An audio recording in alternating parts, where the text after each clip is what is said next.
Good morning. Shri Swami Samarth. Welcome to mini blog. तर सकाळची वेळ आहे, ह्यांची चालू आहे स्वामींची पूजा आणि मी करत आहे घरामध्ये गुगळची धुरी फिरवते.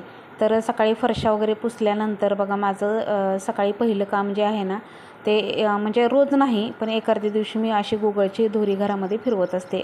2-4 दिवसातनं 2-3 दिवसातनं अशी गुगळची घरामध्ये धुरी फिरवायची. सगळ्या घरामध्ये सगळ्या घरातल्या सगळ्या रूममध्ये फिरवत असते.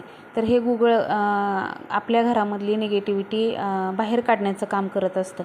ज्या घरामध्ये गुगळची धुरी फिरवली जाते त्या घरामध्ये निगेटिव्हिटी अजिबात वास करत नाही किंवा ठरतसुद्धा नाही. गुगळचं आणि त्याचं काहीतरी हे असतं, त्यामुळे बघा निगेटिव्हिटी किंवा वाईट शक्तीचं आपल्या घरामध्ये जर वावर असेल तर ह्या गुगळच्या धुरीने तो कमी होतो. त्यामुळे काय होतं बघा, आपल्या घरामध्ये गुगळ नेहमी जाळावा किंवा धुरी करावी. तर आता बऱ्याचशा जणांकडं असा कोळसा किंवा विस्तव नसतो, तर त्यांनी काय करावं, कापरावरती जाळायची गुगळची धुरी. म्हणजे गुगळ मिळतं आता पूजा साहित्य ज्या दुकानात मिळतं ना त्याच दुकानामध्ये तुम्ही गुगळ विचारा, गुगळ मिळतं.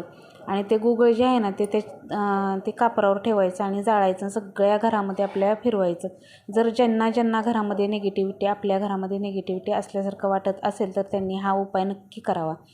त्यामुळे आपल्या घरामध्ये वाईट शक्तीचा वास होत नाही आणि नकारात्मक शक्ती, वाईट शक्ती जर आपल्या घरामध्ये असेल तर ती नष्ट होते किंवा निघून जाते गुगळच्या धुरीने. तर सकाळची वेळ आणि सुंदर अशी आपल्या बागेमध्ये भरलेली आहेत पिवळी फुलं. त्याचबरोबर आज आपल्या बागेमध्ये भरपूर अशी फुलं लागलेली आहेत ताईंनो. आणि ज्या चाफ्याला आजपर्यंत फुल आलं नव्हतं, मी गेल्या वर्षी झाड लावलेलं आहे. एवढं झाड उंच गेलं होतं, मला रोजचं वाटायचं की आपल्या चाफ्याला का फुलं लागलं नाहीत. छोटी छोटी चाफ्यांची सगळ्यांची झाडं आहेत, त्यांना फुलं लागलेत पण माझ्या झाडाला लागले नाहीत असं वाटायचं. पण फायनली आपल्या चाफ्याची फुलं उमललेली आहेत आणि ती मी आपल्या स्वामींना, आईसाहेबांना वाहण्यासाठी आज फायनली तोडले. तर गुलाबालासुद्धा, गोकर्णालासुद्धा फुलं लागलेली आहेत. तर बागेमध्ये अशी भरपूर अशी फुलं निघली किंवा फुलं लागली झाडांना तर खूप आनंद होतो. आणि तीच झाडाची फुलं सगळी आणून मी आपल्या देवघरातल्या देवांना, स्वामींना वाहत असते. त्याचबरोबर सुंदर अशी आपल्या दारामधली रांगोळी. तर आज काय रांगोळी पूर्ण काढली, कशी काढली शेअर नाही केली ताईंनो. आणि जी चाफ्याची फुलं आहेत ना ती किती सुंदर दिसतात बघा. तर खूप छान दिसतो हा पांढरा चाफा आणि त्याच्या आतमध्ये अगदी थोडंसं पिवळ्या कलरचं हे आहे, खूप छान दिसतो. सोनचाफासुद्धा लावलेला आहे.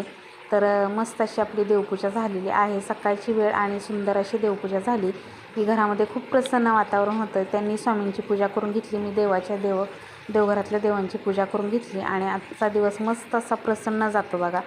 रोज आपण जर सकाळी सकाळी उठलं की ही कामं जर केली तर आपला दिवस खूप छान जातो, सुंदर जातो. आणि त्याचबरोबर कलशाला मळवट वगैरे भरलेला आहे. तर चला तर श्री स्वामी समर्थ.